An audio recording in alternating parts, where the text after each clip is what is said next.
à toutes et à tous et bienvenue à la nouvelle édition de la Baby Week, le festival virtuel de la MUT autour de la parentalité et des naissances respectées. Nous sommes en direct du groupe hospitalier mutualiste de Grenoble.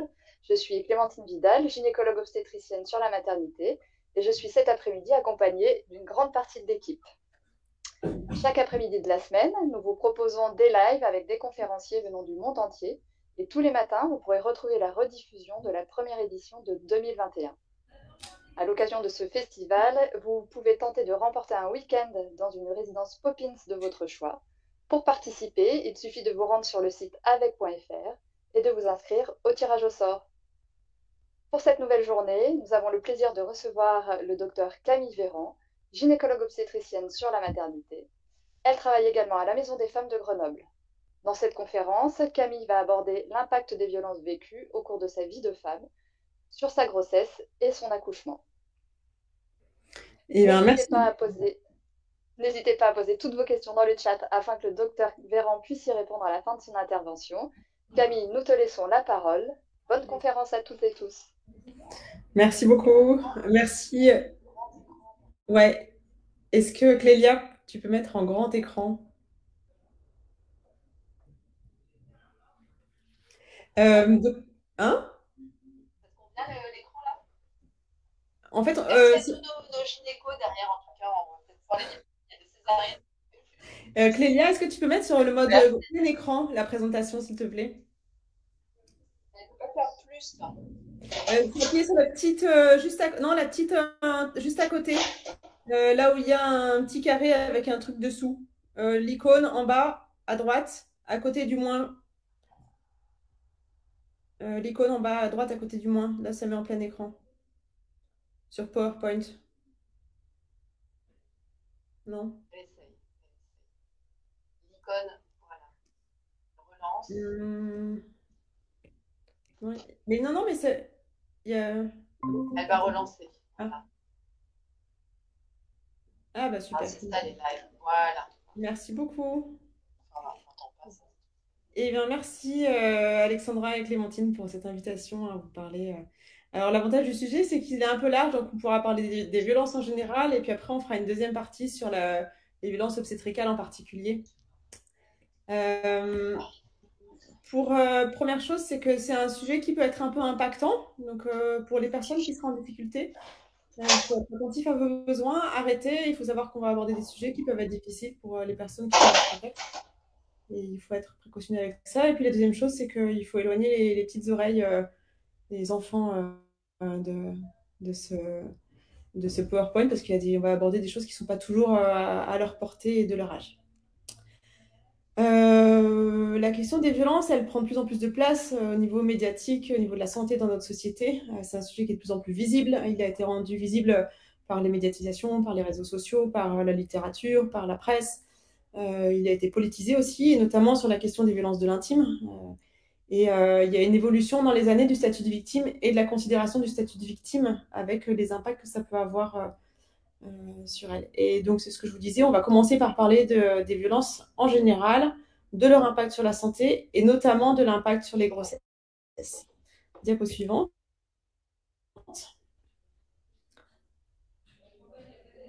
Diapo suivante, Clélia. Quand on parle des violences, il faut d'abord se mettre d'accord sur de quoi on parle. En fait, les violences, c'est défini par l'OMS comme un acte, une menace, l'utilisation de la force ou du pouvoir contre autrui ou contre un groupe qui va entraîner, avoir des conséquences au niveau de la santé, pour entraîner un traumatisme, un décès, va donner des dommages psychiques, des troubles de développement de négligence ou des privations. La question des violences, elle ne peut pas être abordée sans qu'on envisage, sans qu'on interroge les questions de domination. C'est ce que disait Hannah Arendt. C'est que les violences, elles s'expriment notamment dans les rapports de pouvoir et dans les questions de domination. Et c'est pour ça que ces questions-là sont aussi liées à la problématique du genre. C'est pour ça qu'on parle plus des violences faites aux femmes que celles faites aux hommes, ou des violences faites aux enfants qui sont dans les mêmes dynamiques de domination. La loi, bien évidemment, elle les interdit, et le fait qu'elles soient exercées au sein du couple, c'est des circonstances aggravantes. Diapo suivante. Les violences, c'est interdit par la loi parce que ça détruit et ça abîme les victimes. Et c'est pour ça que c'est interdit par la loi. Il y a un prérequis, c'est qu'il faut faire un peu la différence entre ce qu'est une violence, le conflit et l'agressivité. Et la violence, c'est pas pareil qu'un conflit qui s'aggrave. Dans le conflit, il y a une notion de divergence entre des acteurs qui sont à un même niveau de pouvoir. Et le conflit, il va avoir pour objectif de créer du lien. C'est vraiment une invitation, entre guillemets, à la discussion, alors même s'il prend une forme des fois un peu difficile. Et c'est l'expression d'un besoin, d'un problème à résoudre, d'un problème de conflit de valeurs, en fait. Et c'est important de percevoir le fait que dans ce contexte-là, les deux personnes sont à un même niveau de pouvoir. L'agressivité, quand on parle d'agressivité, on parle plus d'une réaction qui est instinctive, qui est pulsionnelle à une frustration. Et c'est un mécanisme assez primitif de défense de ses propres intérêts. Et tout ce qui est la culture, ça va avoir à viser de domestiquer cette agressivité dans un cadre, enfin, le cadre culturel permet de domestiquer l'agressivité dans un cadre acceptable pour le fonctionnement social. Et il va y avoir des possibilités d'expression de cette agressivité dans ce cadre contraint, par exemple par certains sports ou dans certains aspects du travail, etc. Dans la violence, la différence, c'est qu'il y a un qui se situe en position autre, qui est toujours le même ou majoritairement le même, et l'autre en dessous. Et il y a la question du lien dans la violence qui est importante. C'est-à-dire que autant le conflit, l'agressivité, le lien, l'objectif, c'est de faire du lien avec l'autre. Dans la violence, on perd la notion de l'autre en tant que personne, et donc l'objectif, c'est plus de faire du lien, l'objectif, c'est de dominer l'autre. Il y a une question de puissance aussi dans la violence qui n'existe pas dans le contexte du conflit ou de l'agressivité. Et l'agressivité, elle va respecter le cadre des lois sociales, c'est-à-dire qu'elle va pouvoir s'exprimer, mais il y aura un contrôle de soi qui permettra de rester dans ce qui est acceptable. Et dans la violence, cette expression de l'agressivité, en fait, elle déborde le cadre et elle transgresse les lois sociales. Donc en fait, il n'y a plus le contrôle qui fait qu'on reste dans le cadre défini par la loi de fonctionnement interpersonnel acceptable. Diapo suivante. Quand on parle de violence, alors nous on parle ici essentiellement de violence interpersonnelle, c'est-à-dire qu'entre les gens, on ne parle pas de violence politique. Elles vont pouvoir s'exprimer dans différentes dimensions de la personne, ça peut être au sein de la famille, intrafamiliale, au sein du couple, conjugal. Donc quand on parle de violence conjugale, on parle du couple, et c'est pas forcément un couple marié, ça peut être des violences conjugales avec une personne avec qui on est en couple, enfin où on est en relation depuis un mois, on parle quand même de violence conjugale. Ça peut être des violences incestueuses, ça peut être des violences au travail, dans la santé, sur le parcours migratoire, etc. Et elles vont s'exprimer de manière différente. En fait, il y a différents types de violences qui vont s'exprimer dans ces différents champs. Donc, on parle souvent des violences physiques, mais il n'y a pas que ça. Il y a aussi les violences psychologiques ou psychiques ou morales, les violences sexuelles, les violences économiques. C'est le fait de pouvoir d'avoir le contrôle des moyens financiers d'une personne, de comment elle va les dépenser.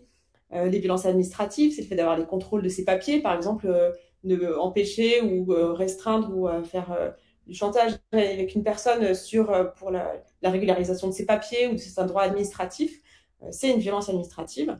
Elles peuvent s'exprimer au niveau sexuel, évidemment, et au niveau cyber, et de plus en plus, ça s'exprime au niveau cyber, et notamment chez les jeunes, avec un niveau de cyberviolence qui est assez élevé et plutôt toléré, avec une tolérance importante de comment ça s'exprime. Diapo suivante.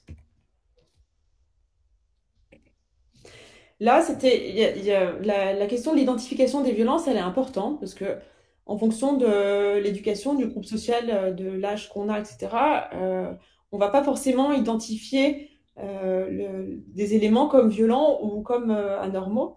Et il existe des outils qui permettent de savoir, notamment au sein du couple, si ce qui se passe, c'est normal, ou si ce qui se passe, c'est un peu... Il faut avoir une certaine vigilance et pouvoir être en capacité de dire non, ou s'il faut se protéger et demander de l'aide. Et donc, il y a un des outils qu'on utilise assez souvent qui permet de dépister les violences au sein du couple et qui s'appelle le violentomètre, que je vous ai mis là. En gros, ça, c'est normal dans une relation. Ça, c'est attention, il faut se poser des questions, il faut savoir dire non. Et après, quand c'est dans la partie rouge, c'est anormal, c'est vraiment anormal et il faut s'en extraire, demander éventuellement de l'aide pour s'en protéger. Diapo suivante. Donc là, une fois qu'on s'est à peu près mis d'accord sur ce que c'est que les violences, c'est important de s'arrêter un peu sur les chiffres pour savoir combien de personnes et qui ça concerne. Et les chiffres, la chose à retenir, c'est l'ampleur des chiffres. La première chose, c'est de l'ampleur. C'est que dans les statistiques de l'OMS de 2017, une femme sur 3 a été victime de violences dans le monde. La raison pour laquelle on s'y intéresse en périnatalité, et du coup pour la raison pour laquelle je suis là, c'est que pour les violences conjugales, dans 40% des cas, elles démarrent pendant la première grossesse. Dans certains, quand le degré d'exposition à la violence est plus important dans certaines communautés ou dans certaines situations ou chez certaines personnes que chez d'autres. Mais globalement, 9% des femmes, elles ont été victimes d'inceste, 7% des femmes, elles ont été victimes de viol au sein de leur vie. Il n'y en a que 10% sur celles-là qui porteront plainte. Une femme sur 5 a été victime de violences conjugales. Et ces violences conjugales, elles augmentent autour de la séparation avant et elles continuent après la séparation. Et quand on voit les chiffres, quand on sait que 8% des femmes ont vécu un événement de violence physique ou sexuelle au cours de la dernière année, c'est-à-dire que les femmes qu'on voit au moment de l'accouchement ou sur la consultation postnatale, ça veut dire que 8% de toutes ces femmes-là auront vécu un événement sur l'année précédente. Et ça va avoir des impacts sur leur santé, sur comment elles vont, etc. Au niveau du cyberharcèlement, on commence à avoir des statistiques, c'est plutôt ce que je vous ai dit chez les jeunes, et globalement, une femme sur 5 aura vécu du cyberharcèlement à partir de l'âge de ses 15 ans. Donc, sur la dernière grosse étude qui concerne la population française, c'est l'étude Genèse qui est sortie en 2021. Et elle est intéressante parce qu'elle donne vraiment un visuel de l'état des violences en France, des violences interpersonnelles en France. Et ce qu'elle a d'intéressant, c'est qu'elle explore aussi la question des violences chez les hommes. Et donc, la question qui était posée, c'est: avez-vous vécu un événement de tel type de violence depuis l'âge de vos 15 ans? Et donc, une femme sur 4 et un homme sur 5 aura vécu des violences psychiques par un partenaire depuis l'âge de ses 15 ans. Les violences physiques ou sexuelles, ça concerne beaucoup plus les femmes que les hommes. C'est une femme sur 6 et un homme sur 18. De manière générale, quand il y a des violences physiques ou sexuelles, les gens ont peu recours aux services de sécurité, c'est-à-dire police, gendarmerie. Ils vont d'abord en parler dans leur entourage, un peu aux professionnels de santé pour un tiers, et très peu aux services. Donc les statistiques des services de police, gendarmerie sous-évaluent la réalité des violences physiques et sexuelles. Et il faut savoir que les hommes en parlent beaucoup moins que les femmes à leur entourage, aux soignants ou aux services de sécurité. En ce qui concerne les violences qui sont perpétrées chez les enfants, à l'âge adulte, il y a une femme sur 5 et un homme sur 6 qui rapportera des violences de quelque type que ce soit au sein de sa famille quand il était enfant, qu'elles soient physiques, sexuelles, psychiques, morales, négligence, etc. Diapo suivante. Un petit focus sur les violences sexuelles. Les violences sexuelles, c'est celles qui, quand on parlera de l'impact, ont un impact, enfin, ont plus de risque d'avoir un impact sur la santé à court moyen terme. Et par an, on estime à 94 000 le nombre de femmes de plus de 18 ans qui, au cours d'une année, vont être victimes d'un viol ou d'une tentative de viol. 7% des femmes seront victimes de viol au cours de leur vie. Et dans 9 fois sur 10, l'agression, elle sera perpétrée par un proche, c'est-à-dire qu'elles connaîtront l'agresseur. Et dans la moitié des cas, quasiment, ce sera par le conjoint ou l'ex-conjoint. Et le fait que l'agresseur soit connu, c'est un des mécanismes, mais il n'y a pas que celui-là, qui explique que les violences sexuelles soient aussi peu judiciarisées du fait de l'impact qu'il risque d'y avoir sur l'environnement familial, social, etc. L'inceste, c'est 160 000 enfants par an en France qui sont victimes de violences sexuelles au sein du milieu familial, et un enfant sur 10 de violences sexuelles, tout compris, ça, milieu familial et hors milieu familial. Diapo suivante. Donc, à retenir, 2 choses. L'ampleur, une femme sur 3, les violences sexuelles, c'est majeur. Et la deuxième chose, c'est qu'on voit bien sur les chiffres qu'il y a une dimension genrée dans l'expression de ces violences. C'est-à-dire qu'elles seront plus souvent perpétrées sur les femmes que sur les hommes. Ensuite, maintenant, on va parler un peu, avant de parler des conséquences des violences, on va parler un peu des mécanismes psychiques qui sont mis en jeu au niveau du cerveau, physiologiques qui sont mis en jeu au niveau du cerveau, dans les contextes d'agression et de violence, qui permettent de comprendre un peu les conséquences que ça va avoir sur les différents aspects de la vie. Diapo suivante. Donc, on repart avec des petits schémas de physiologie, le schéma du cerveau. Il y a plusieurs choses qui sont impactées dans la réponse à la peur. Il y a l'amygdale, c'est la petite rouge qu'on voit. L'amygdale, ça va être la réponse émotionnelle. C'est elle qui va réagir en cas de danger. Elle va identifier et réagir en cas de danger en faisant sécréter des hormones par la glande surrénale. L'hippocampe, c'est celui qui est en vert. L'hippocampe, ça va travailler, ça va agir sur la mémorisation. repérer et mémoriser, donner un contexte spatial et temporel, c'est-à-dire sur les événements qui se passent, quand on va les mémoriser, ça va permettre de les organiser un peu au niveau spatio-temporel. Et le cortex préfrontal, là, c'est le cerveau intelligent, c'est celui qui va permettre de planifier, d'organiser, c'est le cerveau du raisonnement, en fait, et de la logique. Diapo suivante. Quand il y a une menace, quand il y a une menace quelle qu'elle soit, je sais pas, par exemple, vous êtes en train de vous promener et il y a un serpent juste devant vous, il y a l'amygdale qui va s'activer. Et en s'activant, elle va provoquer la sécrétion des hormones de stress, l'adrénaline, et le cortisol. L'adrénaline et le cortisol, en fait, ça va avoir ça va mettre réorganiser le corps pour qu'il soit en capacité de réagir à la menace. C'est-à-dire que ça va prioriser ce qui est nécessaire à la survie et inhiber un peu ce qui ne l'est pas. Donc, ce qui est nécessaire à la survie dans ce cas-là, c'est la capacité à pouvoir fuir et d'avoir une vigilance sur ce qui se passe autour pour savoir où aller, d'où vient le danger, où est-ce qu'il va, etc. La première réaction dans ce contexte-là, ça va être d'être figé. C'est-à-dire que la première réaction, ça va être immédiatement d'être figé, le temps qu'il y ait une analyse de la situation. L'hippocampe qui est en vert, il va être activé et il va enregistrer un peu mieux les événements qui se passent. Et une fois que la menace est passée, par exemple le serpent, il est parti, le cortex, donc celui qui réfléchit, il va prendre le relais, inhiber et réduire un peu l'activité de l'amygdale en disant, bah voilà, c'était un serpent ou finalement c'était pas un serpent. Il est parti, ça craint plus rien, ça reclasse dans quel type de serpent, est-ce que vraiment il y avait un risque, etc. Et le souvenir, il va être encodé souvent de manière un peu plus intense qu'un souvenir normal, c'est-à-dire que la prochaine fois que vous irez vous balader, même si vous êtes en train de discuter au moment où vous passez au même endroit, à un moment dans votre cerveau, il va y avoir, ça va avoir mémorisé l'endroit, il va dire, ah là, il y avait un serpent, je vais être attentif à... Et voilà. Et puis, les hormones de stress, elles vont diminuer. Ça, c'est le cerveau normal.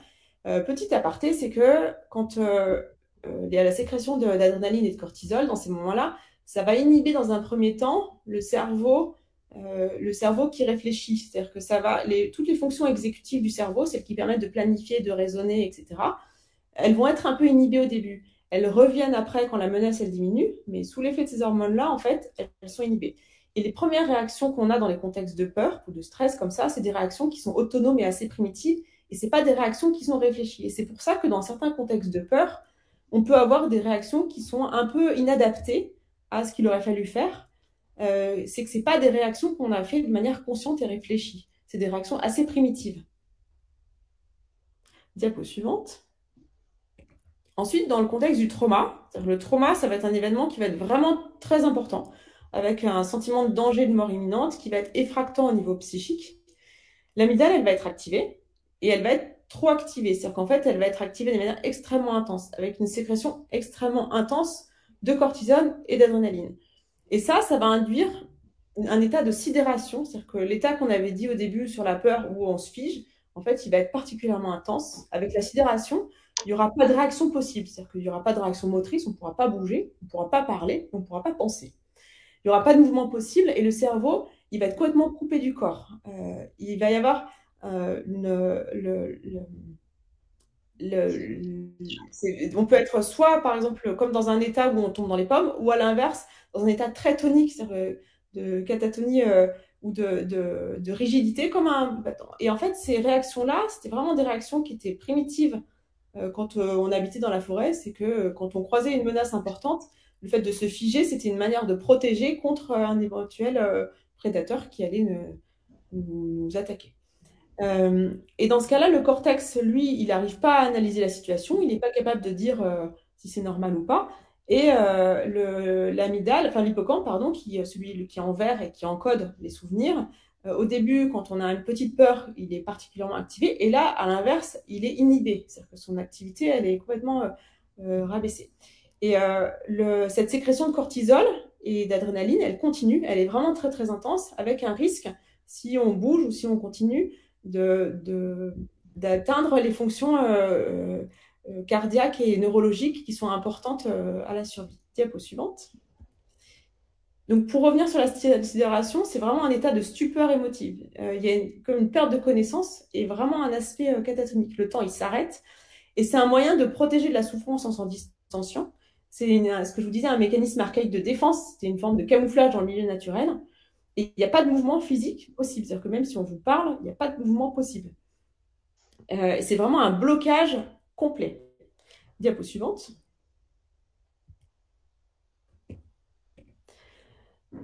Oui,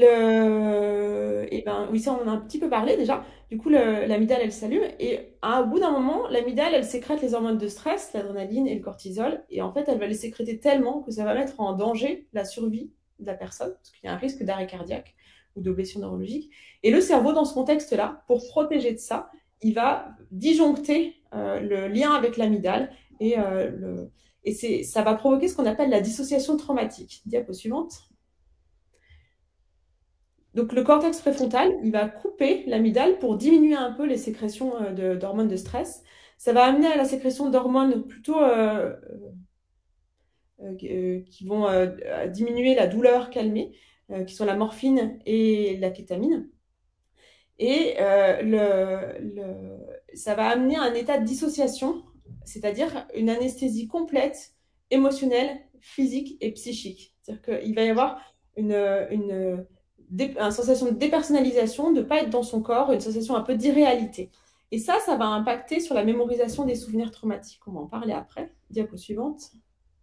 Donc, la dissociation traumatique, c'est vraiment un mécanisme de sauvegarde qui vise à faire disjoncter le circuit pour interrompre la production d'hormones de stress. Ça va déconnecter complètement des perceptions émotionnelles douloureuses et sensorielles. Il y a une anesthésie complète. C'est pour empêcher la mort par la peur, entre guillemets, si on simplifie les choses.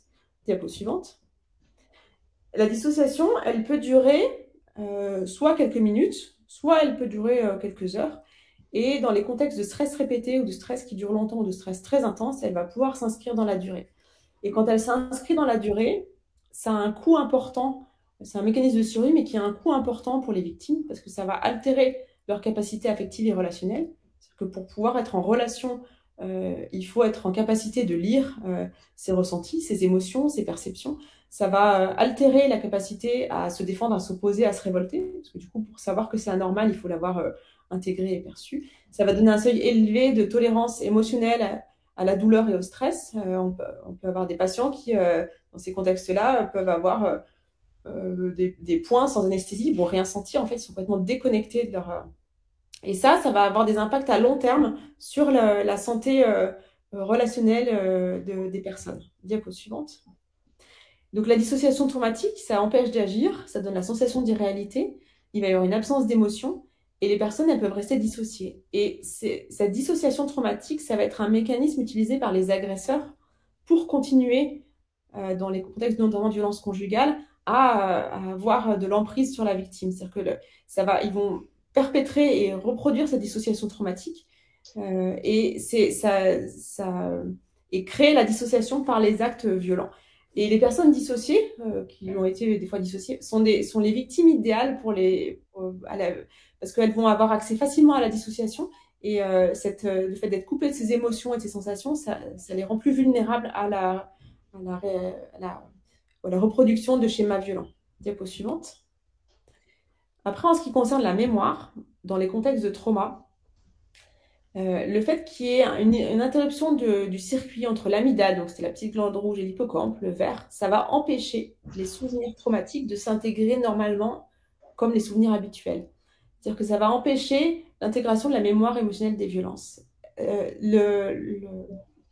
Dans ces contextes-là, les souvenirs, ils vont être encodés, détachés du contexte spatio-temporel. C'est-à-dire qu'en fait, ce ne sera pas des souvenirs narratifs où on va pouvoir raconter il y a eu ça, puis ensuite j'ai fait ça. Ça va être des souvenirs qui vont être plutôt en îlot avec des périodes d'amnésie, pas forcément où la personne n'est pas forcément capable de les remettre dans un ordre, de les organiser, de dire qu'est-ce qui s'est passé, puis il y a des trous, puis c'est incohérent, etc. Et ça, c'est normal en fait. En plus, il y a des souvenirs qui vont avoir tendance à être ce qu'on appelle des souvenirs stimulés, c'est-à-dire qu'ils vont revenir facilement dans le cerveau sur certains stimuli qui ne serait pas le cas pour d'autres souvenirs. Par exemple, si le traumatisme, il se passe, je sais pas, un jour de pluie, et ben, la personne, à chaque fois qu'elle va être sous la pluie, elle va avoir une résurgence, et les souvenirs vont revenir dans son cerveau alors que c'est pas le moment, qu'elle ne voudrait pas les avoir, etc. Donc c'est des souvenirs qui vont revenir à la mémoire sans qu'on le demande à ce qu'ils reviennent. Euh, le diapo suivante. Tout ça, ces mécanismes de traumatisme et d'activation de l'amygdale, ils rentrent pas dans l'ordre et que l'amygdale elle reste activée, ça va conduire à ce qu'on appelle les troubles de stress post-traumatique. C'est les mécanismes physiopathologiques qui vont induire les troubles de stress post-traumatique. Les troubles de stress post-traumatique, ils sont définis au niveau médical par ce qu'on appelle des symptômes d'intrusion, c'est-à-dire que les événements, la mémoire, enfin, les souvenirs de l'événement traumatique, ils vont revenir dans la tête sans qu'on ait demandé à ce qu'ils reviennent. Donc, ils peuvent revenir sous la forme de flashbacks, ils peuvent revenir quand on a des sensations qui vont les favoriser, c'est ce qu'on parlait des souvenirs stimulés. Ils peuvent revenir sous la forme de cauchemars. Face à ça, les personnes vont mettre en place des comportements d'évitement, c'est-à-dire pour éviter que ces souvenirs qui sont quand même fortement chargés émotionnellement et qui font revivre les émotions vécues au moment du trauma, elles arrivent. Elles vont mettre en place plein de stratégies d'évitement. Par exemple, si le traumatisme il est venu un jour de pluie et que c'était sous la pluie et que la pluie ça amène ces intrusions, bah, la personne va éviter de sortir quand il pleut. Ça peut être assez handicapant sur le quotidien. Ça peut être des évitements psychiques, c'est-à-dire que ça va pour occuper, s'occuper beaucoup pour éviter de penser. Ça peut être, il y a des gens, un des moyens d'évitement, c'est ne pas dormir. C'est-à-dire que si quand on fait des cauchemars, quand on dort, on a des cauchemars, ben, si on dort pas, on n'a pas de cauchemars. Ça va s'accompagner dans le trouble de stress post-traumatique d'une hyperréactivité neurovégétative. C'est-à-dire qu'il va y avoir, c'est comme si le cerveau est resté bloqué en mode peur. On va être en permanence comme si on avait peur et qu'on voyait un serpent dans un état d'hypervigilance. Il va y avoir des troubles de concentration liés à ça. On ne va pas pouvoir se concentrer sur un livre, sur son travail, sur ses devoirs, sur n'importe quoi. Il va y avoir des troubles du sommeil. Et ça va altérer ce qu'on appelle les cognitions et l'humeur. C'est-à-dire que ça va rendre triste, ça va altérer l'image de soi. On va avoir une mauvaise image de soi, on va avoir une forte culpabilité par rapport à ce qui s'est passé, une vision plutôt négative du monde, une vision négative des autres, en fonction de l'événement qui s'est passé. Ça va altérer en fait la perception qu'on va avoir de soi et du monde. Et ça va donner des troubles de l'humeur, une humeur plutôt négative et on va pas se sentir très bien. Et on parle de troubles de stress post-traumatique quand ça dure plus de 1 mois et quand ça induit une souffrance qui va avoir des conséquences au niveau chez la personne, que ce soit au niveau social, professionnel, familial, enfin dans une dimension importante de son fonctionnement. Diapo suivante. Les stratégies d'adaptation qui sont mises en place par la personne, c'est-à-dire que face au trauma psychique, on en a déjà un peu parlé, il va y avoir l'évitement. L'évitement, ça peut être si par exemple, ça peut être éviter les personnes qui auront des conduites assimilées à l'agresseur. Par exemple, s'il y a une agression par quelqu'un qui est alcoolisé, eh ben, une personne va éviter toutes les personnes dans les situations d'alcoolisation, même s'il n'y a pas forcément de danger. Il va y avoir des conduites d'isolement et notamment de phobie au niveau social, on va éviter de sortir. Il va y avoir des conduites de contrôle qui sont plutôt pour viser d'apaiser l'anxiété. Donc, ça va être le contrôle vestimentaire, ça peut être le contrôle alimentaire, avoir un contrôle extrême de ses conduites alimentaires. Et il va y avoir des conduites dissociantes, c'est-à-dire que la dissociation, ça apaise ces intrusions. Et donc, les personnes, elles vont mettre en œuvre des conduites qui vont soit reproduire la dissociation chimiquement, donc ça va être l'utilisation de toxiques, d'alcool, de drogue, etc., ou des conduites dissociantes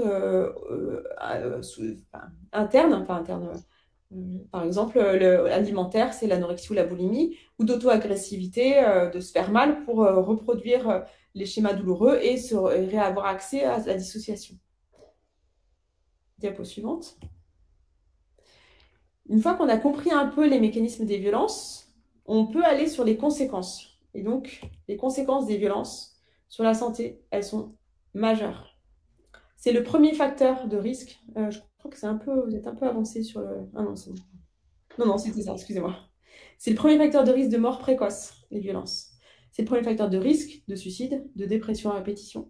C'est un facteur de risque d'avoir des conduites addictives, c'est-à-dire d'être dépendant à l'alcool, au tabac ou à des drogues, d'avoir des troubles du comportement alimentaire, d'avoir des problèmes cardiovasculaires, ça va avoir des conséquences immunitaires, endocriniennes et neurologiques. Immunitaires, c'est que ça va favoriser les pathologies auto-immunitaires, ça va favoriser les déséquilibres endocriniens, ça va avoir des conséquences neurologiques. Chez les enfants, Les enfants, quand ils sont dans un environnement où il y aura des violences intrafamiliales ou conjugales entre les parents, ils vont être considérés, quand il y a des violences conjugales, comme co-victimes. Ça va avoir un impact à long terme sur leur développement. Euh, ils vont faire des vrais psychotraumatismes avec une hausse de l'auto ou l'hétéroagressivité. De manière générale, les violences, ça favorise, comme ça impacte sur le relationnel et sur la santé, la précarité et la marginalisation. C'est-à-dire qu'on a chez les personnes qui ont vécu beaucoup d'événements de violence, il y a plus de précarité, il y a plus de personnes qui sont en dehors du travail, en dehors de...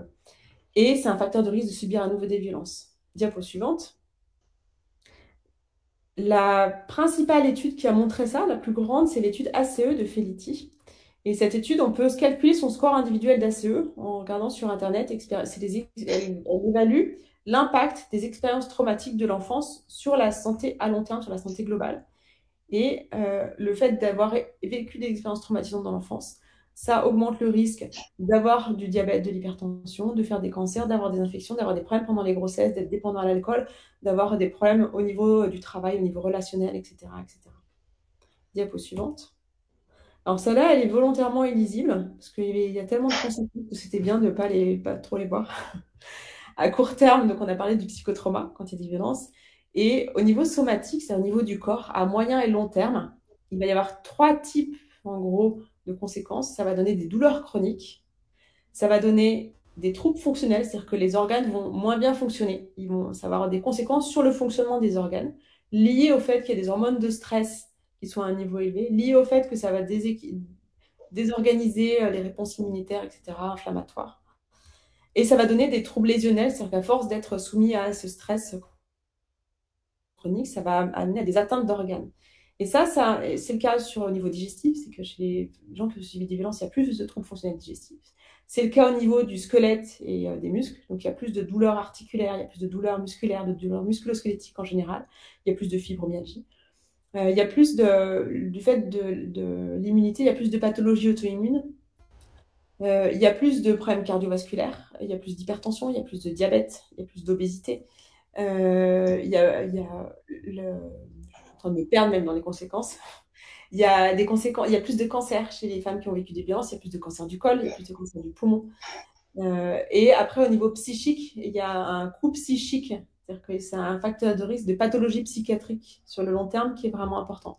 Il y a plus de dépression, il y a plus d'addiction, il y a plus de personnalité pathologique, il y a plus d'hospitalisation, il y a plus de tentatives de suicide, il y a plus de comportements, de troubles du sommeil. Voilà. Et donc tout ça, ça va expliquer que c'est un des facteurs qui contribue à expliquer les autres conséquences. Diapo suivante. Sur le plan gynéco-obstétrical, les conséquences sont importantes des violences vécues. Les violences seraient responsables d'une IVG sur 4. C'est un gros facteur de grossesse non désirée. Sur le plan, pendant la grossesse, chez les personnes qui ont subi des violences, il y a plus de risques de fausse couche, de mort fétale, et pas forcément pour des violences actuelles, ça peut être pour des violences passées. Il y a plus de prématurité, il y a plus de bébés qui sont petits, avec des retards de croissance, il y a plus de maladies de la grossesse, qu'on appelle la prééclampsie, ou les hématomes en arrière du placenta, les hématomes rétroplacentaires, et il y a plus de vécu traumatique d'accouchement. Sur le plan gynéco, il y a plus d'infections sexuellement transmissibles, il y a plus de douleurs chroniques, il y a plus de difficultés à tomber enceinte, de cancer du col, on l'a dit, et d'endométriose. Diapo suivante. Les conséquences sociales, elles sont majeures aussi. Les personnes, elles vont pouvoir avoir des difficultés sur plein de plans de leur vie. Au plan scolaire, quand on n'arrive pas à se concentrer, ça ne marche pas bien au niveau scolaire. Sur le plan familial, quand on a des difficultés relationnelles, c'est plus compliqué sur le plan familial. Sur le plan social, sur le plan sexuel, sur le plan judiciaire, sur le plan professionnel, quand on a des retards répétés, quand on a des absences répétées, pas prévues, quand on manque de concentration, qu'on en arrêt maladie parce qu'on a d'autres pathologies. Et tout ça, ça conduit à avoir des conséquences sociales. Donc de manière vraiment globale sur la vie, c'est pas juste la santé, c'est pas juste... Et dans les environnements violents, c'est aussi un mode relationnel inadapté qui va se transmettre au niveau familial. S'il n'y a pas de travail qui est fait sur les schémas relationnels. Diapo suivante. Et donc, au niveau de l'impact des violences, il est global sur la vie, sur le développement, sur les apprentissages, sur les pensées, sur les images de soi, sur la capacité à se prendre en charge, sur le caractère, sur l'humeur, sur la vie sociale, la vie familiale, les relations, l'attachement, la sexualité, tout le fonctionnement au quotidien et aussi sur la santé et sur les grossesses, etc., sur la santé physique, psychique. Et cet impact, il est transgénérationnel par plusieurs mécanismes qu'on ne connaît pas encore très bien. Il y a par les mécanismes génétiques et notamment épigénétiques, on va transmettre des facteurs de stress, et puis par les mécanismes relationnels aussi. Diapo suivante. Et comme on parle de chiffres, les violences, ça a aussi un coût en termes de santé publique. C'est-à-dire pour la société, les violences, ça a un coût majeur. Pour les violences au sein du couple, c'est 3,6 milliards en estimation basse par an. Et la Civise, cette année, donc la Civise, c'est le comité qui est en cours pour évaluer les violences sexuelles. Cette semaine, il a sorti une estimation du coût des violences sexuelles dans l'enfance et qui affleure les 10 milliards d'euros par an, en estimation basse toujours. Donc le coût des violences pour la société, il est vraiment important. Diapo suivante. Et après, ce qui est bénéfique là-dedans, enfin ce qui est positif là-dedans, c'est que la prise en charge des violences, elle est efficace, ça marche. Et notamment quand elle est précoce, c'est-à-dire quand on prend en charge de manière précoce après des événements traumatiques, eh ben, ça va marcher. Ça va améliorer l'état de santé et ça va casser le cycle de reproduction des violences. C'est-à-dire que ça va éviter que ça se perpétue sur d'autres générations ou dans d'autres relations quand c'est des violences conjugales. Ça va passer par le traitement des troubles de stress post-traumatique. Ce traitement-là, il faut qu'il se fasse de manière globale, ce qu'on appelle holistique. C'est-à-dire que, comme on a vu que ça touchait plein d'aspects de la vie de la personne et pas juste sa santé, ça touche sa santé physique, psychique, etc. Et ben, la prise en charge, elle doit être de la même manière. Ça va passer par des psychothérapies, avec des psychothérapies un peu spécifiques sur la question des violences, par ce qu'on appelle la psychoéducation, c'est que les personnes comprennent ce qui va se passer au niveau cérébral, au niveau comportemental, au niveau émotionnel, dans les relations, au niveau des violences, qu'est-ce que c'est que les violences, les cycles de violence, etc. Pour pouvoir s'affranchir et sortir de ces schémas relationnels. Et le fait de comprendre, ça permet aussi d'être un peu distancié par rapport à ce qui va se passer. Il faut une prise en charge somatique, parce qu'on a dit qu'il y a des conséquences sur la santé physique. Ça a des conséquences sur la santé sexuelle, donc prise en charge gynécologique et en santé sexuelle et globale. Corporelle, c'est-à-dire que quand on a parlé de dissociation, où le corps il est déconnecté de l'esprit, un des moyens de réparation, c'est de, entre guillemets, reconnecter le corps et l'esprit, c'est réapprendre réapprendre ses perceptions corporelles, c'est-à-dire se réapproprier les perceptions corporelles qui ont été coupées au moment du trauma par la dissociation et par cette dissociation qui persiste. La prise en charge, elle peut être aussi relationnelle, comme ça, des impacts sur la relation familiale avec les enfants, avec le conjoint, avec les amis, etc. C'est des choses qui se travaillent. Sociales, parce que ça a des impacts sociaux sur il y a plus de précarité, donc prendre en charge la précarité, et juridique. Et ça, c'est quelque chose qu'on fait au sein de la Maison des Femmes. Donc la Maison des Femmes, elle a vu le jour, elle a ouvert en novembre, qu'on a monté, donc moi avec le docteur Angotti qui travaille aussi à la Mutualiste et avec le professeur Hoffman qui travaille au CHU, pour pouvoir proposer cette prise en charge holistique, globale des violences. Donc il y a une évaluation des violences et de leurs conséquences. Et ensuite, on propose des parcours de prise en charge un peu global en évaluant les priorités, les besoins, ce que veulent les personnes dans ce contexte-là. Voilà. Diapo suivante. Donc ça, c'était pour ce qui concernait la partie un peu générale des violences et des violences, notamment l'impact qu'il peut y avoir sur le côté gynécologique. Et maintenant, on va faire une deuxième partie plus orientée sur les violences gynécologiques et obstétricales. Diapo suivante. Donc les violences gynécologiques, pour refaire un peu l'histoire, depuis les années 50, les accouchements se sont médicalisés, ils sont passés de la cuisine à la maternité. Avec le développement des moyens de surveillance qu'on avait de la mère et des fœtus, la possibilité d'avoir accès aux moyens d'analgésie, donc la péridurale, et la possibilité de pouvoir faire des actes chirurgicaux ou des aides, comme les césariennes, et des aides instrumentales à la naissance. Et tout ça, c'est accompagné, dans certaines circonstances, d'une médicalisation un peu abusive. Et l'OMS met en garde aujourd'hui contre un usage excessif de certaines pratiques qui ne sont pas justifiées médicalement. Et le concept de violence obstétricale, en France, il a émergé en 2013 sous l'impulsion d'une juriste belge qui s'appelle Marie-Hélène Naë. Ça a été suivi dans l'année d'après par les réseaux sociaux avec le hashtag Paye ton utérus et une médiatisation qui s'en est suivie, puis une politisation de la question avec le rapport du Haut Commissariat à l'égalité de Marianne Schiappa en 2018. Et à l'heure actuelle, c'est des questions qui sont en cours de traitement et de réflexion au niveau, moi j'appelle institutionnel, c'est par exemple le collège des gynéco-obstétriciens français, le Conseil de l'ordre, etc. Ce terme de violence gynéco-obstétricale, il avait émergé dans les années 2000 déjà en Amérique latine. Donc on a un peu de retard sur cette voilà, diapo suivante. Dans le rapport de l'HCE, donc celui de 2010 de Marlène Schiappa, ils définissent les violences gynéco-obstétricales comme des actes sexistes les plus graves qui peuvent se produire dans le cadre du suivi gynéco et obstétrical des femmes. Les actes sexistes durant le suivi gynécologique et obstétrical, c'est des gestes, des propos, des pratiques, des comportements qui vont être exercés ou omis par des membres du personnel qui soignent une patiente au cours de son suivi gynéco-obstétrical et qui s'inscrivent dans l'histoire de la médecine gynécologique et qui sont traversés par la volonté de contrôle du corps des femmes, de sa sexualité ou de sa capacité à enfanter. Et ils sont le fait de soignants de toute spécialité, hommes et femmes, qui n'ont pas forcément l'intention d'être maltraitants, et ça va prendre diverses formes, des fois plus anodines ou plus graves. Diapo suivante. Avant les rapports du Haut-Commissariat à l'égalité, il y avait eu des rapports qui interrogeaient la question de la maltraitance dans le soin, donc de manière assez générale. Et dans la définition de maltraitance dans le soin, il y en avait 4 qui étaient identifiées, c'était les négligences. Et dans la négligence va aussi le défaut d'information, en fait, le manque d'empathie, la négligence à ne pas laisser quelqu'un tout seul, etc. Il y a les violences verbales, le fait de crier, de faire des insinuations sur la vie sexuelle au moment d'un accouchement ou d'un avortement. Les violences physiques, ça peut être les coups, etc. Le refus de soulager la douleur, c'est considéré comme une violence physique.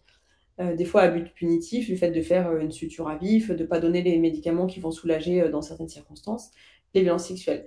Cette classification, elle laisse de côté par rapport à la définition des violences gynéco-obstétricales tout ce qui va être des interventions qui ne sont pas justifiées médicalement et des actes qui ne vont pas avoir de bénéfices prouvés ou le refus d'un accompagnateur. Et petit aparté, il faut séparer le concept de maltraitance du concept d'insatisfaction du patient ou l'erreur médicale. Voilà. Diapo suivante. Donc, quand on va un peu plus sur la définition des violences gynéco-obstétricales, dans le rapport de Haut-Commissariat, ce qui est défini comme une violence, c'est la non prise en compte de la gêne d'une patiente ou du caractère intime de la consultation. Le fait de porter des propos jugeants sur sa sexualité, sa tenue, son poids, sa volonté ou pas d'avoir un enfant, qui renvoie à des injonctions sexistes. Le fait d'avoir des injures sexistes. Le fait de faire des actes, des interventions, etc., des prescriptions, sans recueillir le consentement et sans respecter le choix ou la parole de la personne. Le fait de faire un acte non justifié médicalement ou de refuser un acte sans avoir une justification médicale au refus de cet acte. Et bien sûr, tout ce qui est violence sexuelle, harcèlement sexuel, agression et viol. Diapo suivante.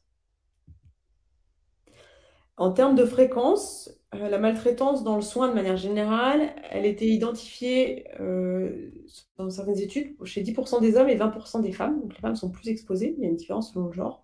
Et c'est maltraitance dans le soin de manière générale, pas spécifique à la gynéco-obstétrique.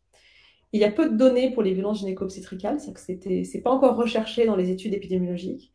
Dans les études dont on dispose, il y a 60% des femmes sont victimes des cas de maltraitance en milieu médical, sur une étude suédoise. Ça rejoint à peu près au chiffre que j'avais sur la maltraitance en général. Et sur les violences gynéco-obstétricales, 20% des femmes disent en avoir subi sur une étude belge. Après, pour l'estimation des violences gynéco-obstétricales, certains rapports se basent pour l'estimer sur le taux d'actes non justifiés. Par exemple, le pourcentage d'épisiotomie dans un contexte où il est recommandé de manière générale de ne pas faire d'épisiotomie hors cas très particulier. Diapo suivante. En ce qui concerne la loi, à l'heure actuelle, on peut se baser sur le code de déontologie, le code de santé publique ou le code pénal. Et le code pénal, il permet de qualifier les délits de l'outrage sexiste jusqu'au viol, en passant par le non-respect du consentement. Les juristes considèrent que la loi est assez armée pour répondre à la question spécifique des violences gynéco-obstétricales, mais elle n'est pas aujourd'hui identifiée spécifiquement dans la loi. Dans le code pénal, il n'y a pas de délit de violence gynéco-obstétricale. Et il y a un projet de loi qui a récemment été déposé. C'est encore une question qui est en cours de débat. Il y a des pays où c'est qualifié comme tel. Par exemple, de la même manière qu'un meurtre sur une femme dans un contexte conjugal, on appelle ça féminicide. Et bien dans certains pays, les violences gynéco-obstétricales sont qualifiées au niveau de la loi comme telles, ce qui n'est pas le cas aujourd'hui en France. Diapo suivante. Les réponses qui ont été amenées au plan gynéco-obstétrical, il y a, notamment par les institutions, il y a deux grands axes qui ont été travaillés. C'est la question du consentement. Et la deuxième question, c'est la question de la justification des actes. Est-ce que tel acte est médicalement justifié ou est-ce qu'on le fait par habitude? Et dans quel cas est-ce qu'il est médicalement justifié? Donc, d'une manière générale, sur le consentement, ça va faire appel au principe, on va avoir un principe d'autonomie de l'individu. On va considérer qu'il est capable de prendre les bonnes décisions pour lui, enfin les décisions pour lui. Et quand il va consentir, c'est qu'il va adhérer à une décision, à une proposition, à un projet qu'autrui va lui proposer. Le consentement, on pourrait y voir différents degrés. C'est-à-dire qu'on peut avoir un consentement résigné, c'est-à-dire que les circonstances font qu'on n'a pas très envie, mais en fait, on se résigne. On peut avoir une acceptation, ou on peut avoir une adhésion volontaire, voire une adhésion enthousiaste. Et des fois, le consentement, il peut être contraint par des facteurs internes ou externes. Facteurs internes, ça fait qu'on va avoir peur d'un jugement, on peut avoir peur où on n'arrive pas à dire non, on peut avoir honte. La situation de domination aussi va être un élément de contrainte. Notamment, on voit que dans les violences conjugales, les personnes vont consentir à des choses avec lesquelles elles n'ont pas envie parce qu'en fait, elles n'ont pas la possibilité de dire non. Donc, la situation de domination est à risque. Il va y avoir une intériorisation de la norme, c'est-à-dire qu'en fait, j'ai pas envie, mais en fait, l'habitude dit qu'il faut faire ça, la société dit qu'il faut faire ça. Les circonstances, par exemple, si on a l'appendicite, on n'a pas très envie d'être opéré, mais en fait, on n'a pas bien le choix. En fait, c'est une contrainte qui oblige à ce consentement. La maladie, ça en est une. Après, le grand débat qui est à l'heure actuelle et dont on va reparler après, c'est les modalités d'expression de ce consentement. Comment est-ce qu'on va considérer que la personne consent? Jusqu'à il y a peu, dans les consultations gynéco, on considérait que le consentement était implicite. Si les gens venaient en consultation, ça voulait dire qu'ils voulaient être examinés. Ce n'est plus le cas aujourd'hui. Aujourd'hui, il est recommandé d'avoir un consentement explicite aux examens qu'on va faire. Et après, ce consentement, il peut être explicite et il peut être carrément formalisé. C'est-à-dire qu'il y a une différence entre dire, bon, si vous êtes d'accord, je vais vous laisser aller vous déshabiller pour qu'on puisse faire l'examen. Ça, c'est un consentement qui est explicite, mais qui n'est pas forcément formalisé. Et le formalisé, c'est dire, maintenant, nous allons procéder à l'examen. J'aimerais que vous disiez que vous êtes d'accord pour la réalisation de cet examen. Et après, ce consentement, il peut être contractualisé, c'est-à-dire qu'on peut être amené à demander à la personne de signer un papier comme quoi elle consent à être examinée. Moi, dans ma pratique, et notamment au sein de la Maison des femmes, il y a toute une dimension qui n'est pas forcément explorée ou en tous les cas verbalisée, c'est tout ce qui est le consentement non verbal ou le consentement corporel. C'est-à-dire qu'on va avoir des patientes qui sont d'accord pour faire un examen, et puis en fait, corporellement, au moment où on va le faire, elles vont exprimer, sans forcément dire verbalement qu'elles ne sont pas d'accord, mais leur corps va exprimer un désaccord à la réalisation de ce... Et je pense qu'on doit nous attacher à être attentif à ce consentement non verbal. Ce qui ne veut pas dire que la personne ne va pas consentir, mais il faut pouvoir le noter et pouvoir dire là, on a l'impression que vous n'avez pas envie, est-ce que vous êtes toujours d'accord, est-ce qu'on arrête, etc.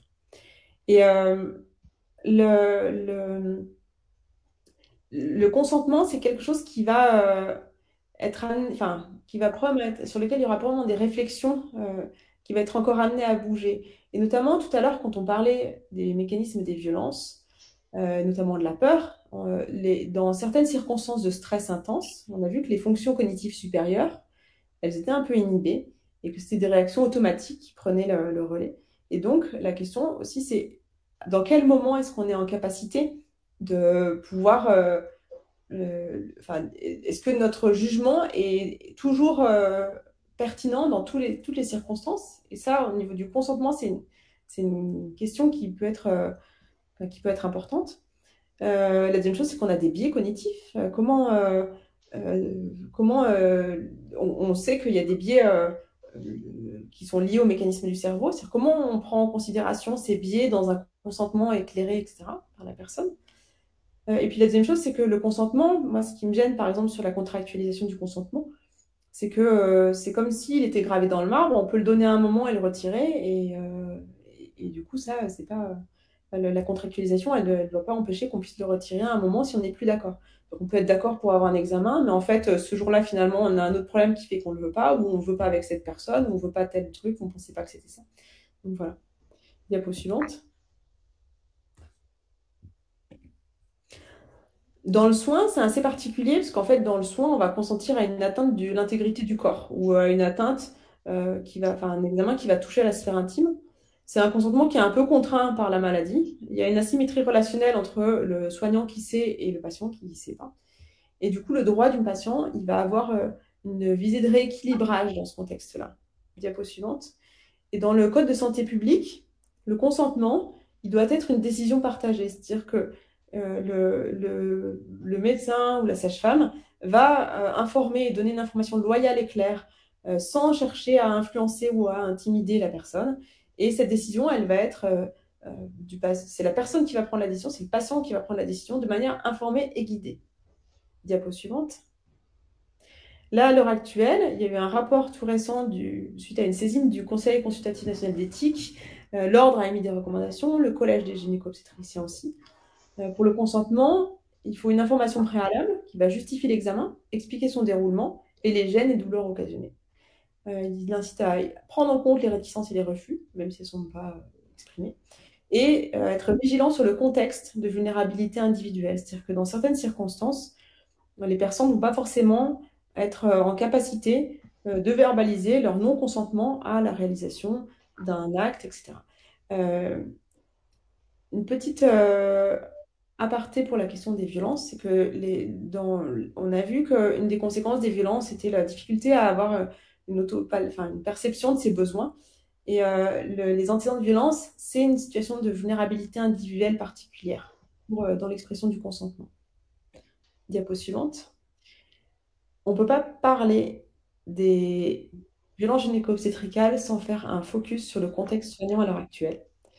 La démographie médicale, elle s'est accompagnée d'une baisse du nombre d'effectifs en médecins. Il y a une diminution des effectifs médicaux dans les équipes. Il y a une augmentation parallèle des charges administratives sur les soignants. Le risque médico-légal, il a augmenté avec les années. Il y a une augmentation majeure des condamnations des professionnels de santé. Dans la plupart, dans les statistiques moi, que j'avais sur les procédures judiciaires en cours, statistiquement, un gynécologue obstétricien, il avait une procédure en cours tous les 10 ans. Donc, le risque médico-légal, il n'y a pas beaucoup de professions qui ont un risque médico-légal aussi élevé. C'est-à-dire qu'il y a un risque qui est lié à leur pratique quotidienne. Ce n'est pas un risque anecdotique. C'est-à-dire que globalement, tous les gynécologues obstétriciens auront dans leur vie professionnelle une condamnation ou une procédure judiciaire en lien avec leur pratique professionnelle. Et après, tout ça, il y a la question des maltraitances que j'appelle institutionnelles, c'est-à-dire que les organisations de travail, les organisations matérielles, par exemple, c'est recommandé de pouvoir pour permettre à la personne qui va venir pour un examen d'être dans des conditions d'intimité satisfaisantes, mais quand on a des salles qui sont trop petites ou dans lesquelles il n'y a pas d'endroit pour se déshabiller en respectant l'intimité, etc., comment on fait en fait? La charge de travail, elle est importante. Comment nous, on peut assurer l'accompagnement, l'information quand on a une charge de travail à un moment qui est importante. Et les contextes des moyens, notamment des moyens financiers aussi, au niveau du soin. C'est-à-dire qu'on a la manière dont le soin s'est organisé sur les dernières années, avec les objectifs d'équilibre financier, ça contraint le contexte soignant. Et comment on pense et comment on pense les besoins du soignant pour permettre une relation de soins sécure. C'est-à-dire que c'est quelque chose qu'il va falloir prendre en considération à l'avenir. On peut pas répondre à tous les besoins d'un patient si nous-mêmes on n'a pas répondu à nos besoins pour le travail. C'est qu'il faut être en sécurité soi au niveau professionnel pour pouvoir accompagner correctement. Diapo suivante. Je voulais faire une petite aparté aussi sur la question de la norme, parce que dans les vécus traumatiques, il peut y avoir d'événements de soins. Moi, j'ai constaté que le fait d'être en rupture avec la norme, c'était perçu comme violent par certaines patientes. Et donc, avoir conscience que dans nos pratiques, dans nos pratiques professionnelles, il y a une norme de ce qui doit être fait ou ce qui ne doit pas être fait, c'était important. Donc nous, on se base pour la norme sur les recommandations, les référentiels, les protocoles et un peu les habitudes. Cette norme-là, elle est remise en question quand on remet en question la médicalisation, et notamment par les mouvements féministes, c'est-à-dire qu'on remet en question une certaine forme de norme. La question du genre, elle est importante au niveau de la norme gynéco-obstétrique. C'est-à-dire que la gynéco-obstétrique, c'est quand même une spécialité qui, même dans sa construction, a une dimension genrée. C'est-à-dire qu'on est les spécialistes des organes sexuels de la femme, on est les spécialistes des organes génitaux, on est les spécialistes de la glande mammaire. Et il n'y a aucune autre spécialité qui a cette construction de compétences pareil. Il n'y a pas l'équivalent pour les hommes. Et on va faire beaucoup de prévention. Et du coup, sur les femmes, vont reposer beaucoup le poids de la prévention et du dépistage. Le dépistage des infections sexuellement transmissibles, des grossesses non désirées, des cancers, etc. Il n'y a pas l'équivalent chez les hommes. Et pourtant, sur certaines pathologies chez les hommes, il y a des prévalences qui sont assez équivalentes, enfin, il y a des fréquences qui sont assez équivalentes à celles qu'il y a chez les femmes. Chez les femmes, on va dépister certains cancers qui sont rares. Ces cancers, ils sont aussi rares, enfin, d'autres cancers des hommes sont aussi rares chez eux, mais on ne va pas les dépister de manière systématique chez eux. Donc il y a quand même quelque chose de genré dans l'injonction au dépistage. Et puis les infections sexuellement transmissibles, les hommes et les grossesses non désirées, ça concerne aussi les hommes. Et pourtant, il n'y a pas de suivi spécifique, il n'y a pas de recommandation de suivi spécifique sur ces questions-là chez les hommes. Et les soignants, ils sont vecteurs de cette norme, mais ils ne sont pas les seuls vecteurs. C'est que c'est une norme qui est assez intériorisée par les femmes elles-mêmes. C'est-à-dire que c'est pour les femmes, et pour nous toutes, c'est normal de faire du dépistage, de la prévention, d'aller faire des frottis, d'aller s'occuper des grossesses non désirées. Et chez les personnes qui s'opposent à cette norme, c'est-à-dire qui ne veulent pas rentrer, quelle que soit leur raison, dans ces pratiques de dépistage, etc., l'opposition à cette norme peut être vécue comme violent. C'est-à-dire que le fait qu'il y ait cette norme et que du coup, si elles ne veulent pas, c'est-à-dire qu'elles s'opposent à cette norme, ça peut être vécu comme violent. Diapo suivante. Après, il y a la particularité de l'obstétrique. C'est que l'obstétrique, c'est tout ce qui va entourer la grossesse. Il va y avoir la mère, il va y avoir le fœtus, et puis souvent un deuxième parent. Des fois, nous, on va constater dans les patientes qu'on va accompagner pour les accouchements, un décalage entre les attentes de ces femmes par rapport à l'accouchement et la réalité pratique de ce qu'est un accouchement. En France, de manière générale, on a 20% de césariennes et 15% d'aide instrumentale à la naissance. Nous, on est une maternité de niveau 1, donc on est en dessous de ces chiffres-là, parce qu'on a moins de pathologies liées à la grossesse. Et comment on travaille sur ce décalage-là entre les attentes et cette réalité? D'autant plus que la médicalisation, la remise en question de la médicalisation, elle remet en question les chiffres et l'importance et cet interventionnisme excessif. Mais comment on transpose ça à une situation individuelle? C'est-à-dire que oui, il y a par exemple trop de césariennes ou trop de déclenchements, mais chez cette personne-là aujourd'hui, comment on fait en fait? Donc on travaille sur la question de l'interventionnisme, mais à niveau individuel, comment on transpose? Ensuite, l'obstétrique, c'est des décisions médicales qui se font sur un risque. C'est-à-dire que on va pas, c'est pas comme quand on a un cancer qui a été vu sur une image avec une biopsie et qu'on va enlever. L'obstétrique, on va, pour la plupart des décisions qu'on prend, les faire sur un risque de problème. C'est-à-dire qu'on dit un risque que le bébé ait une conséquence, ou un risque que la mère ait une conséquence, ou un risque que si on ne fait pas ça, il y ait d'autres conséquences. Et cette question du risque, ça veut dire qu'on va imposer à un certain nombre de femmes, qui même si elles ont le risque, n'auront pas le problème, ou à un certain nombre d'enfants, même s'ils ont un risque de manquer d'oxygène, et bien en fait non. Et bien en fait on va imposer des actes et des actes instrumentaux ou enfin une intervention à des femmes ou des enfants qui n'en ont pas besoin. Et l'autre chose, c'est qu'on va imposer, dans certains cas, à une mère une chirurgie dans l'intérêt d'un bébé, dans l'intérêt du fœtus. Ou à l'inverse, des fois, on va imposer à un fœtus de naître à un moment où parce que la mère a un problème. C'est-à-dire il y a deux entités en fait dans l'obstétrique. Il y a pas et ce qui joue beaucoup sur c'est-à-dire qu'en fait on va prendre des décisions et accepter une chirurgie sur soi dans l'intérêt d'un fœtus et pas forcément pour soi. L'autre chose, c'est que dans ce contexte de crise de confiance, on a du mal ça impacte sur la relation thérapeutique qu'il y aura avec les patients. C'est comment on fait adhérer les personnes à la prise en charge ou comment on garde la confiance dans un contexte où il y a une telle remise en question de l'interventionnisme, des pratiques, etc.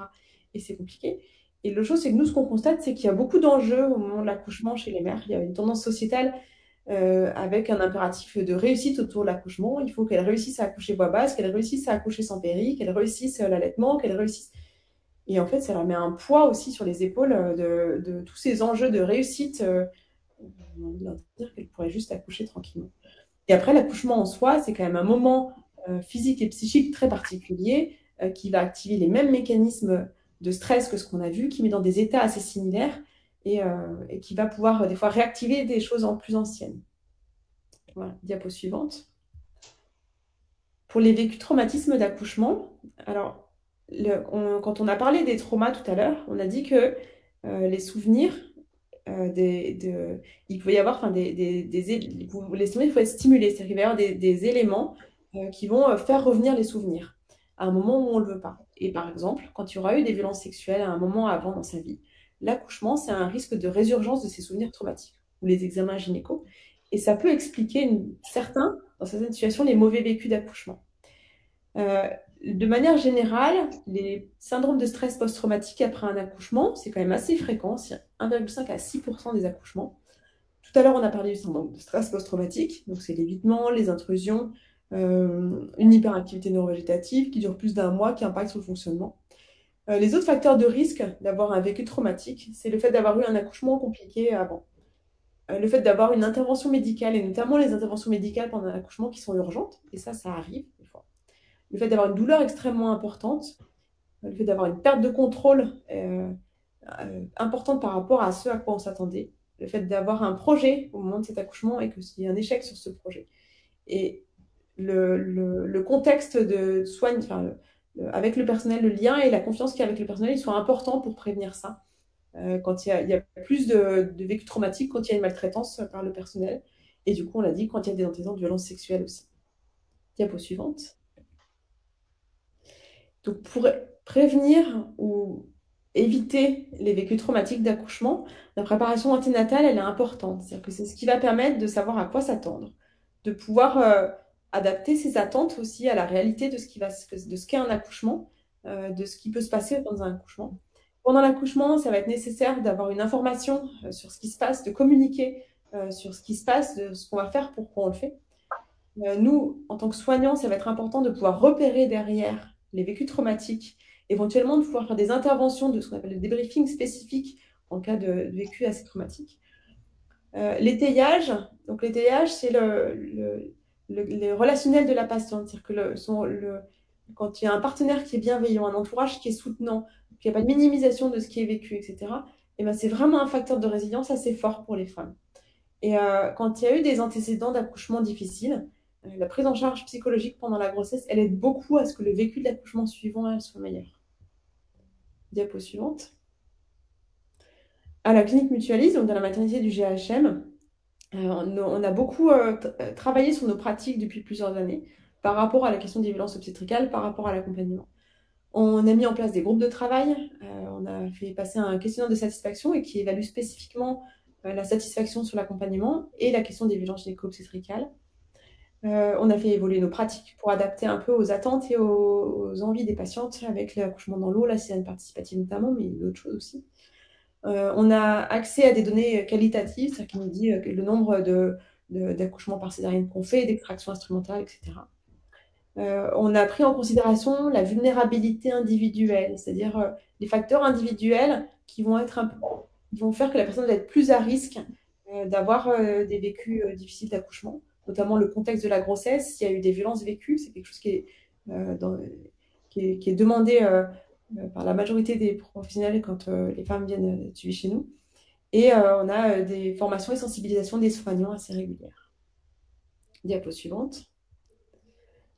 Donc, je vous remercie de m'avoir écouté. Ce qu'il faudra retenir de cette présentation, c'est, en ce qui concerne les violences, leur dimension systémique, c'est-à-dire que c'est tellement important quand ça touche un tiers des femmes qu'on considère que c'est systémique, c'est le système dans lequel on est, et genré, c'est que ça touche quand même beaucoup plus les femmes que les hommes. Aujourd'hui, on est vraiment aux prémices de la prise en charge et de la considération de leur coût individuel et social. C'est-à-dire qu'on commence à prendre en charge les victimes par l'impact qu'elles ont, et pas juste sur la société. Et on commence à avoir les moyens, à donner les moyens pour la prise en charge individuelle des conséquences des violences. Et il y a plein de champs à explorer encore au niveau de la réflexion, notamment sur le consentement. Qu'est-ce qu'on fait du consentement dans un contexte de stress comme la grossesse? La place du soignant, c'est-à-dire qu'en fait, comment on pense les besoins du soignant pour qu'il soit en capacité de répondre et de sécuriser la personne qui va prendre en charge. On commence à mettre le doigt sur la question et la dimension genrée de notre spécialité et de nos pratiques. Et puis, il y a des réflexions qui sont en cours sur la question de la médicalisation, la question de la prise en considération du risque, etc. Voilà. J'espère que ça a répondu un peu à vos attentes. Je vous remercie. Merci à toi, Camille. C'était une conférence passionnante. Je ne sais pas s'il y a eu des questions pendant la présentation. Après, moi, ce sur quoi je voulais revenir, c'est le fait que ton travail, celui du docteur Angotti, du professeur Hoffman, avec le fait que vous ayez monté la Maison des femmes, nous a effectivement permis de beaucoup sensibiliser nos équipes à cette problématique. Et c'est vrai qu'au départ, on avait un peu d'appréhension à poser directement la question à nos patientes d'un éventuel vécu de violence. Et ça a permis, votre démarche et vos éclairages sur la question nous ont permis d'aborder sans tabou ces questions qui sont très importantes pour le suivi de ces femmes et l'accompagnement de ces femmes. Donc ça, c'était un point sur lequel je voulais insister aussi. Alexandra, je ne sais pas si... Je parle dans l'oreille parce qu'en fait, elle a le micro. Donc oui, Camille, Dr Angotti, par le biais de leur formation, de leur questionnement, elles ont fait grandir vraiment toute l'équipe. Ça fait depuis 2016, je crois, depuis les questions autour des violences gynécologiques obstétricales qu'on a travaillé ensemble déjà pour mettre en place au sein de la maternité un questionnaire, une enquête de satisfaction. Alors tu disais, Camille, qu'on n'avait pas trop de retours sur les violences gynécologiques obstétricales en France, mais moi, tu sais qu'on pose cette question à toutes les patientes qui ont accouché chez nous depuis 5 ans. Il y a au sein du GHM entre 8 et 12% des patientes qui ressentent des violences gynécologiques et obstétricales.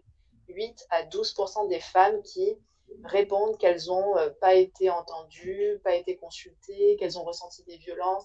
Donc, au sein de la MAT, on ose se poser cette question, on ose regarder les réponses, on rappelle les patientes, on essaie de s'améliorer dans nos pratiques.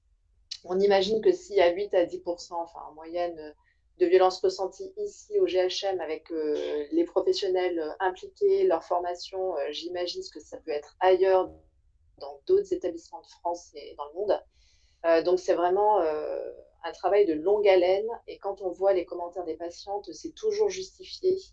Donc, en tout cas, on a une équipe qui grandit chaque jour à vos côtés, qui arrive maintenant à entendre les remarques. On a mis des groupes de travail avec les patientes en place. On les a appelées les inspirantes pour que les patientes viennent avec nous pour travailler sur toutes ces questions-là et nous apporter leurs réponses.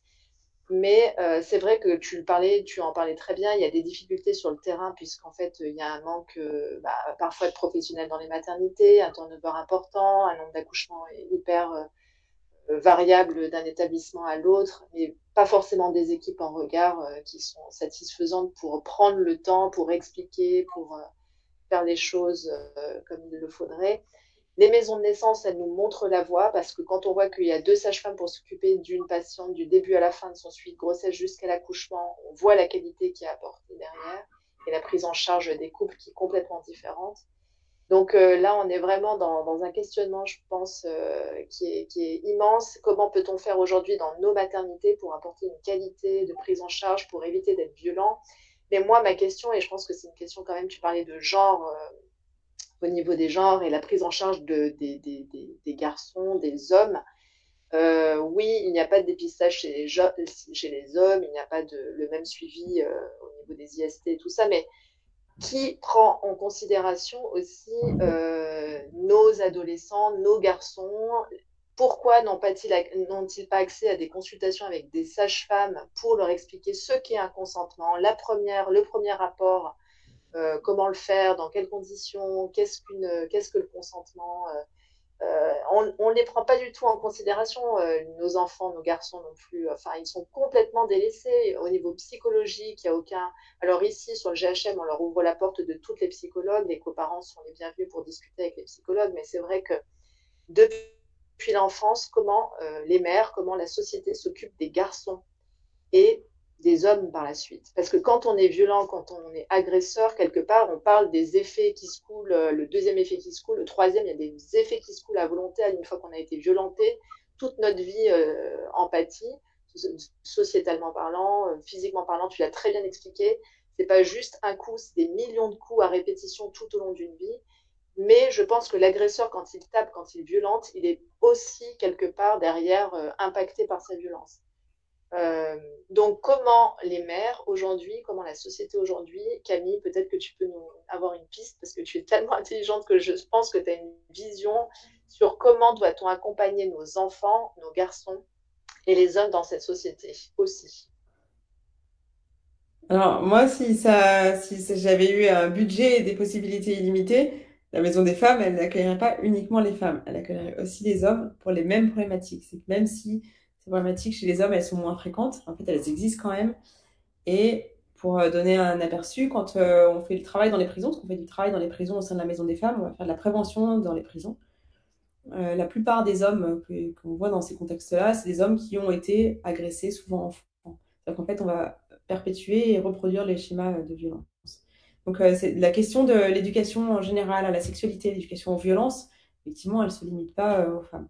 Et à l'heure actuelle, dans les moyens de prise en charge des hommes, eh ben, on est bien en difficulté, parce que même quand il y a des hommes auteurs qui font la demande, il existe des possibilités thérapeutiques, des prises en charge chez les hommes qui ont été condamnés. Il peut y avoir des injonctions de soins, c'est-à-dire qu'on va leur demander de voir un psychiatre, etc. Mais pour quelqu'un qui n'a pas été condamné et qui a une volonté de traitement ou de prise en charge, eh ben, on est bien démunis. En fait, il n'existe pas de structure. Donc il y a quelques endroits dans certains centres de planning familiaux qui acceptent, mais très peu en fait. Et aujourd'hui, on est vraiment en difficulté pour savoir où adresser des hommes en demande de soins, en demande d'accompagnement et de prise en charge sur ces questions-là. Et puis après, la deuxième chose, c'est l'éducation des garçons. Aujourd'hui, l'éducation, elle peut passer au niveau de école, collège, etc. Et elles sont assurées par les centres de planification, donc les centres de santé sexuelle, planning familiaux, etc. Et globalement, leur mise en œuvre, elle est quand même un peu dépendante de la volonté des établissements. Les effectifs pour les mettre en œuvre sont en dessous des besoins qu'il y aurait. Et ça justifierait une augmentation des moyens pour pouvoir éduquer à la sexualité, au consentement, aux grossesses, aux infections, etc., au relationnel à l'autre. Et dans certains pays, ils ont aussi mis en place, chez les enfants notamment, et très tôt, de l'éducation à la gestion des émotions, c'est-à-dire l'identification de ces émotions et de savoir comment les gérer, parce que du coup, dans certains cas de débordement, en fait, ça passe sur des émotions mal gérées. Donc, dans ces contextes-là, en fait, le fait d'apprendre aux enfants à gérer leurs émotions, en fait, ça diminue, ça améliore la qualité relationnelle qu'ils ont, ça diminue les violences, et c'est un des axes de travail, notamment pour la question des violences, c'est-à-dire la gestion des émotions de manière générale. Et ça pourrait être quelque chose qui se fait dans le cadre de l'école, ça pourrait être qui se fait dans le cadre de l'école parce que ça touche aux compétences relationnelles interpersonnelles, au comment vivre ensemble, mais aujourd'hui, on n'en est pas encore là. C'est fait plutôt sur des initiatives individuelles que sur des volontés collectives. Et après, pour ce qui concerne la prise en charge des enfants, dans les enfants qui sont victimes, c'est-à-dire qu'en fait, on a dit que quand on avait été victime, on était à risque d'être victime, et puis aussi on est à risque d'être auteur. La prise en charge des enfants, aujourd'hui, elle est très elle manque beaucoup de moyens, c'est-à-dire que tous les services sociaux ou les services qui accueillent les enfants sont débordés par les demandes par rapport aux moyens dont ils disposent. Voilà. Concernant les violences sexuelles, l'autre jour, j'ai entendu donc Israël Nizan sur la pornographie, l'espace pornographique un peu sur les réseaux sociaux, que n'importe quel enfant à 14 ans ou 12 ans peut taper un terme sur Internet, sur les réseaux sociaux, et tomber dans le fil sur des millions d'images complètement accessibles. Et on pourrait imaginer que les courants politiques, les hommes politiques disent bah là, stop, on peut bloquer ces flux-là. Pourquoi la société n'avance pas aussi vite que les parents le souhaitent, par exemple? Camille, est-ce que tu aurais une idée là-dessus? Ce serait simple de bloquer l'accès à des enfants. Il faudrait qu'on puisse Normalement, c'est par le biais d'une carte bleue ou d'un code. Mais juste poser la question, avez-vous 18 ans? On sait bien que c'est complètement dérisoire. Ouais. Enfin, Les études sur la prévalence des enfants qui, à l'âge de 11 ans, notamment les garçons, ont eu accès déjà à des images pornographiques, elle est effrayante.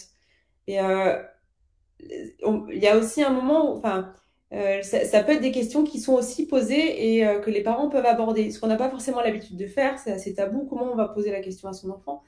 Mais dans ce contexte-là, si les parents le font pas, en fait, qui va le faire? Si on va pas poser la question à son enfant de s'il a été exposé à des images pornographiques et est-ce que c'était OK pour lui ou est-ce que c'était compliqué pour lui? Qu'est-ce qu'il en a fait derrière, etc. Et après, la question de la pornographie, l'exposition à la pornographie chez les jeunes, elle est complexe. C'est-à-dire qu'il faudrait aussi qu'il y ait possibilité d'avoir accès facilement à d'autres outils, à d'autres outils d'éducation sexuelle. C'est-à-dire que si le seul accès à la sexualité dont ils disposent, c'est la pornographie, c'est-à-dire que c'est le seul modèle dont ils disposent. C'est à quel moment est-ce que on est nous aussi en capacité d'aller au-delà de nos résistances et de nos tabous pour pouvoir mettre en accès aux jeunes, quand ils le souhaitent, des contenus éducatifs qui permettent d'avoir une autre vision que celle transmise par la pornographie. Et la pornographie, elle est quand même majoritairement sur en ce qui concerne la place de la femme dans la pornographie, elle est pas, elle est assez violente, elle est minimisée, et sans consentement. Et sans consentement. Donc, comment on donne aussi accès à une autre. Et ça touche aussi, c'est assez tabou chez nous. Comment, dans les familles qui sont autour de nous, qui à un moment a parlé de sexualité avec son enfant adolescent et comment, en fait, comment on aborde cette question?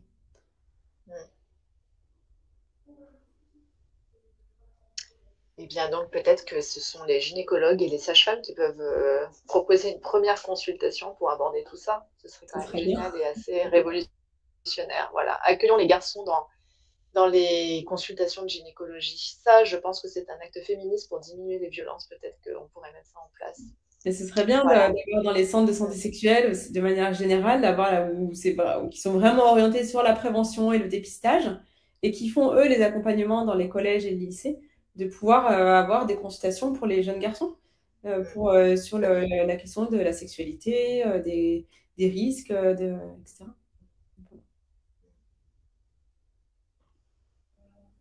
Le mot de la fin. Eh ben, merci beaucoup Camille pour cette présentation très enrichissante, très intéressante.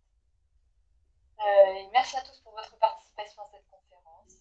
On se retrouve du coup à 16h avec Madame Annie Caillet pour parler des clés d'une sexualité épanouie après une grossesse. Merci Camille. Merci beaucoup de m'avoir invitée. Merci. Baby Week. À bientôt. Au revoir.